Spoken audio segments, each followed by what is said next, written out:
Hey guys, okay, so in this video we're going to be continuing our discussion of linear equations by doing some more problems, three problems that surround the equation of a line, which as you might remember from last video is y equals mx plus c, where m is the gradient or the slope and c is the y-intercept. Alright, so this says what is the slope of the line m in the figure above? So if we remember our equation to find the gradient, which is m is equal to y2 minus y1 over x2 minus x1. So the most important thing to remember when dealing with this equation is to keep the y2s and y1s, x2s and x1s consistent. If we call this point 2 and this point 1 right here, y2 is going to be 0 minus y1 is 2. 0 minus 2 over 4 minus 0. After you do the subtractions, you're going to get minus 2 over 4 is equal to negative a half. So my answer has to be B. Again, it's super important to keep these consistent because if you don't, the negative signs will get mixed up and you'll probably end up getting 2 over 4, which is a half, and they're waiting to trick you with that answer, so be very careful. All right, so this question says a line with a slope of 2/3 passes through the points 1, 4 and x, 10. What is the value of x? In other words, what is the value of x when y is equal to 10? Luckily, they've given us the slope, which we now know is y is equal to 2/3 x plus c. So step one, when they give you just the slope or the gradient, is to find the y-intercept. How do you do that? A very common question actually, is you do that by inserting the values of x and y for a given point. In this case, we know that when x is 1, y is 4. So we're going to put in 4 is equal to 2/3, well, x is just 1, plus c. That leaves 4 is equal to 2/3 plus c.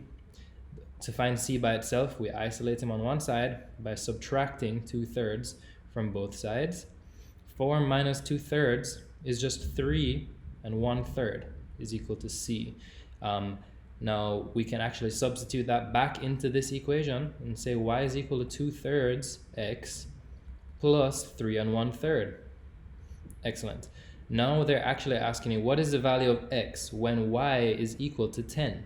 All right, so let's substitute 10 is equal to 2/3 x plus, and I prefer to change this, so I'm going to say 3 times 3 is 9 plus 1 is 10 over 3. The best way to simplify this sort of equation would just be to multiply by 3. Since 3 is in my denominator, I'd want to clear that or simplify this by just getting rid of it. If I multiply every term by 3, I'm going to get 30 is equal to, well, 2/3 times 3 is just 2x plus 10. Now we want to just group our like terms and solve for x. 30 minus 10 is equal to 2x. 20 is 2x. So dividing both sides by 2 leaves us x is equal to 10. So we now know that the value of x when y is 10 is also 10. All right, let's do one more question together. Okay, so here we have one more question that says in the xy plane, points -3, 5, and 6, 8 lie on the line L.